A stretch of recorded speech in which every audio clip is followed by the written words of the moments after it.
So firstly, when we log in, we'll arrive at our dashboard. And as you can see, we've got some more information at the front here about what I might need to have a look at today.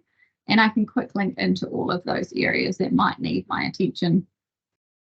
Instead of having to add the employee separately, I can either go to Workforce Management and mobilize an employee, or I can go straight into my Mobilize an Employee option at the top here. And I can select that I'm going to mobilize a new employee. We're going to go to Demo Worksite today, and we're going to do a site familiarization. So now what you'll notice is all of that employee information that we collected in that previous step is now joined in with all of the mobilization requirements all in one page. We've got all of the employee details in one form, so I don't have to jump between sections for contact details versus next of kin details. It's all in one area now. We've got helpful tips as well. So like when I'm entering the first name, we're saying, hey, make sure this is actually their first name and not like Marty, for example, who won't get approved because it doesn't match her driver's license, which says Martina. Like I said about the addresses, so at the moment, we're just looking at our generic address form, but if I select Australia, we go to our Australia specific address form. If I select New Zealand, that will change to a more friendly New Zealand format, and same with the United States.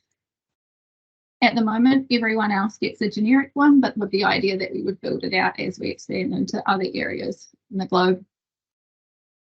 So notice I've not filled in anything really about this employee, but say I've got their photo on hand and I just want to upload that. Click into the photo section, go and upload that photo nice and easily.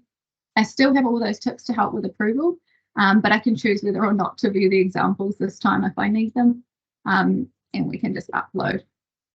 Once it's uploading, it's going to notify me that I'm done, but that verification is required, so it's not fully green yet.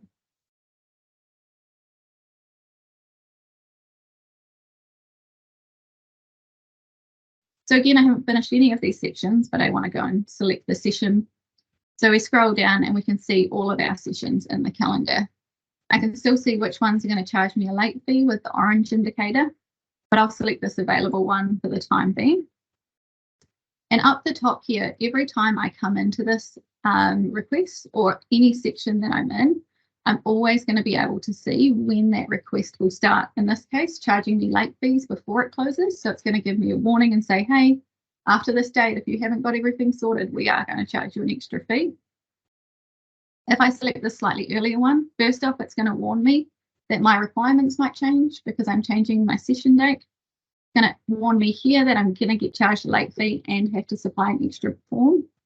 And at the top, it'll tell me when that session is going to close for bookings completely to make sure I get everything sent for verification before that point. So from here, I could go and fill in the job titles for that person, but I'm sure you guys have probably noticed I've got some outstanding company requirements as well. So very shortly, these will be clickable to make it a bit easier. But what this means is by calling it out here, I don't have to be in a particular mobilization request necessarily to fill out my public liability and workers' comp.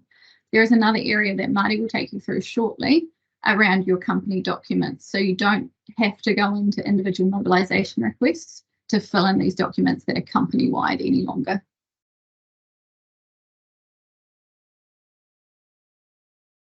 And I'll go into my employee requirements. We have all of the requirements that are not completed open, ready to go. So you can drag and drop into any requirement that you need to fill in. And we're going to call out the date criteria if there is some in the text here. So this is saying I can't have a document any earlier than the 19th of December. And when I type in the 18th of December last year and try and upload that, it's not going to let me because it knows it will be declined by the worksite. Another one of the improvements that we've made is around driver's licenses and cards. We know a lot of items get declined because if it's a card, we need the back of it as well to approve it. So firstly, we're going to ask if it is a card or license. And if it is, we're going to prompt them to say, hey, have you given us the back of this card? If you have, all good. If not, we allow them to upload it separately to really try and narrow down the amount of declines we're getting from that reason. Another area that we haven't exposed before to our company users is the online training. So we've not got any indication in the current company portal of the online training that's required for a mobilization. So a lot of our customers don't realise that they need their employees to do something to be able to get this request approved. So we're now calling that out before they send it for verification, so they're aware right from the start that there is an online training component.